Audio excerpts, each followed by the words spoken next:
ಎಲ್ಲರಿಗೂ ಶುಭೋದಯ. Myself M. Tupchi, HOD Department of Electronics and Communication Engineering, SJPN Trust Polytechnic, Nidsoshi. Second semester Electronics and Communication Engineering course Basics of Semiconductor Devices. Unit 5 Fabrications of ICs. Now we are discussing about the main questions along with answers. First question, list the advantages and disadvantages of ICs. Now we are discussing about the advantages of ICs. Extremely small size. The cost of ICs is very low due to the mass production. The weight of ICs is very small. The power consumption of ICs is very low. The operating speed of ICs is very high. The ICs are easy to replace. The reliability of ICs is very high. The ICs are suitable for small signal operation. Now we are discussing about the disadvantages of ICs.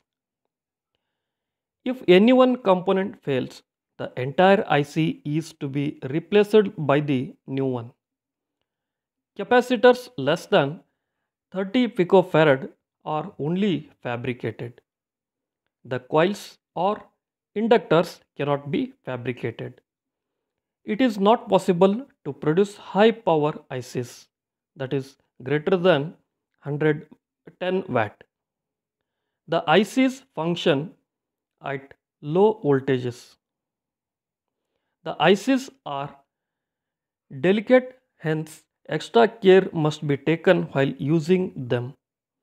The resistors more than 100 kilo ohm cannot be fabricated.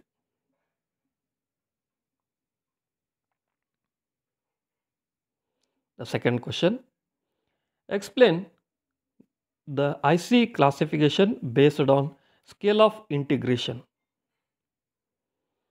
The classification of IC based on scale of integration. The definition of scale of integration. The scale of integration means the number of electronic component which can be fabricated on a single silicon chip. Small scale integration, SSI. In this case, 1 to 20 numbers of electronic components are present in one IC. Examples are logic gates and flip-flops. Medium scale integration, MSI. In this case, the number of electronic components in an IC ranges between 20 to 100. The examples are adders, registers, encoders, etc. Large scale integration, LSI. Here, the number of electronic components ranges from 100 to 1000. The examples are microcontrollers, RAM, etc. Very large scale integration, VLSI. Here, the number of electronic components in an IC ranges from 1000 to 10,000. The examples are advanced microprocessors. Ultra large scale integration, ULSI. Here, the number of electronic components in an IC ranges from 10,000 to 1 lakh. The examples are single chip computers, large memory chips, etc.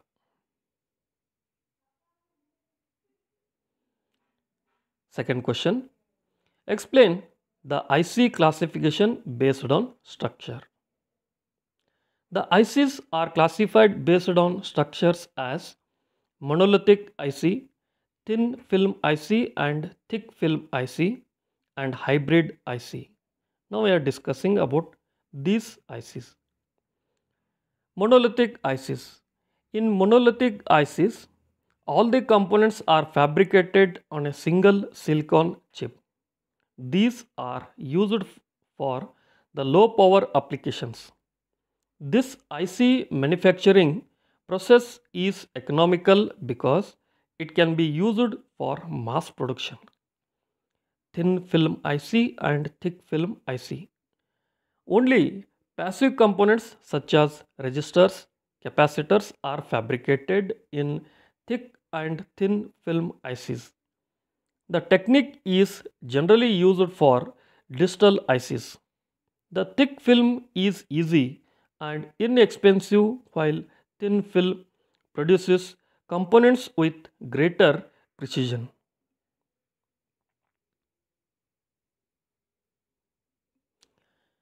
The thin film ICs are made by depositing the films of conducting materials on a separate substrate like glass or ceramic. By controlling width and thickening of film, various resistors and conductors are obtained. In thick film ICs, silk screen printing technique is used to create the desired pattern of a ceramic substrate. Hybrid ICs. For high power applications, hybrid ICs are used. These ICs combine two or more monolithic ICs in one package.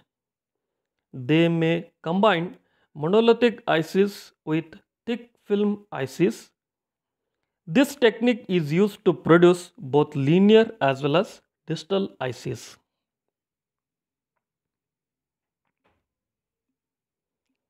Third question. Define IC and explain the IC classification based on function. Definition of integrated circuit. Integrated circuit is a packed electronic circuit in which millions of discrete components are fabricated in a single silicon chip to perform the complete function is called an integrated circuit, in short IC. Classification of ICs based on function.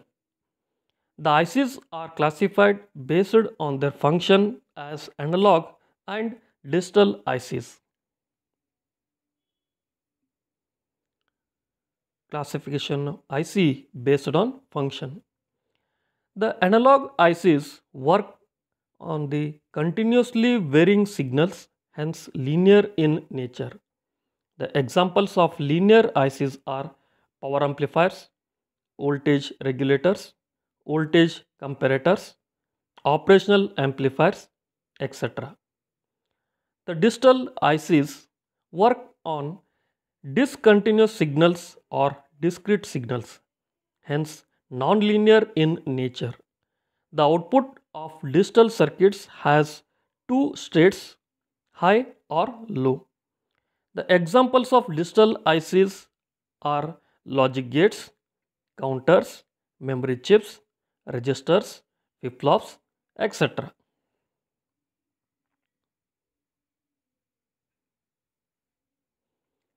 The fourth question. Explain the steps involved in the fabrication of monolithic ICs.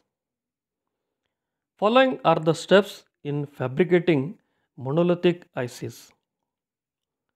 First one, P substrate. This is the first step in making of an IC. A cylinder P-type silicon crystal is grown having typical dimensions 25 cm long and 2.5 cm diameter as shown in figure. The crystal is then cut by a diamond saw into many thin wafers as shown in figure. The typical thickness of being 200 micrometer. This wafer is called the substrate. The ICs are produced on this wafer.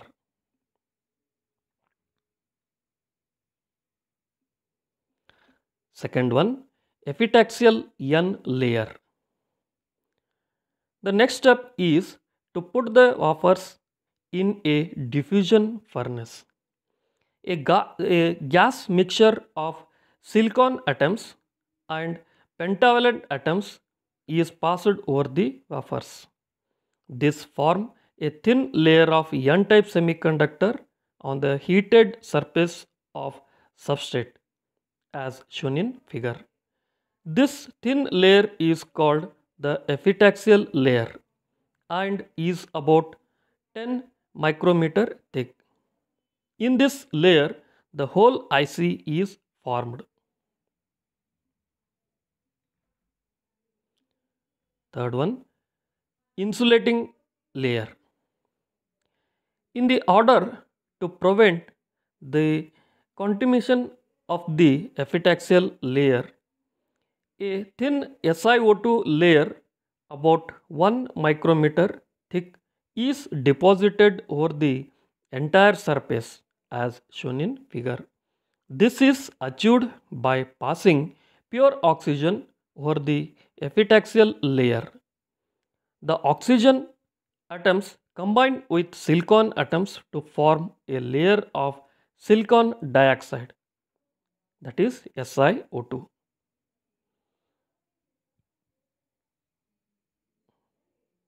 Fourth one, producing components.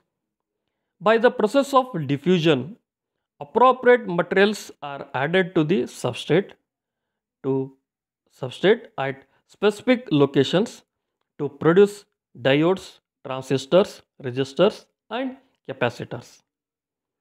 Fifth one, etching.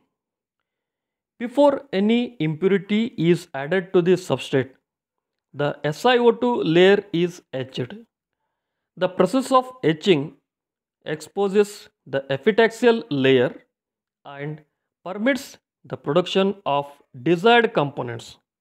The terminals are processed by etching the oxide layer at the desired locations.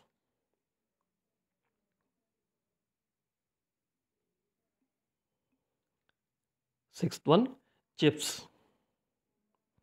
In practice, the wafer is divided into large number of areas. Each of these areas will be a separate chip. To separate the individual ICs, the wafer is divided into small chips. After the chip is cut, it is bonded to its mounting and connections are made between the IC and external leads.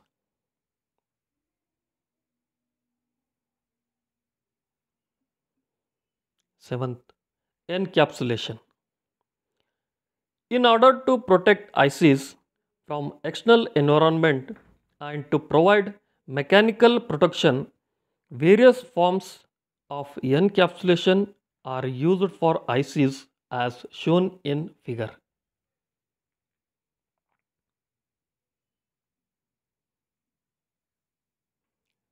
Next question. Explain the fabrication of diodes. The figure shows the different steps for fabrication of diodes.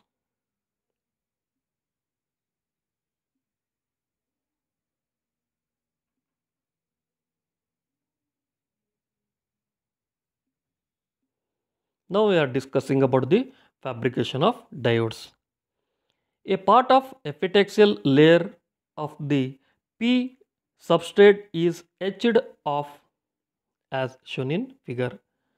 The wafer is then put into a furnace and trivalent impurities are diffused into the epitaxial layer. The wafer is exposed to pure oxygen to form complete SiO2 layer. A part of the SiO2 layer is removed and exposed to trivalent impurity. The diffusion of trivalent impurity to form a p-type island. Again, oxygen is blown over the surface to form complete layer of SiO2. A window is etched to expose p and n islands. By depositing metal through these windows, electrical contact is made within anode and cathode as shown in figure. The symbol of diode as shown in figure.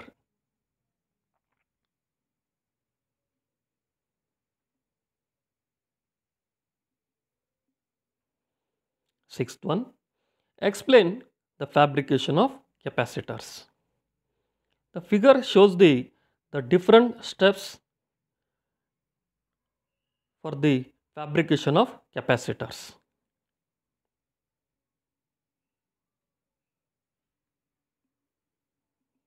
Now we are discussing about the fabrication of capacitors. Step 1. Diffuse N-type material into the P-type substrate. This N-type material acts as one plate of capacitor. Step 2. Oxygen is blown over the surface of the wafer to form a complete layer of SiO2. Step 3. The SiO2 layer is etched at one point and metal is deposited for capacitor. The metallic electrode is deposited on SiO2 layer which forms a second plate of the capacitor.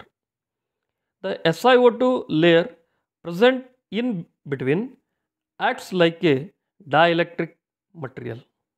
This is shown in figure. The value of capacitance depends on the thickness of the dielectric layer. Step 4. The symbol of capacitor is shown in figure.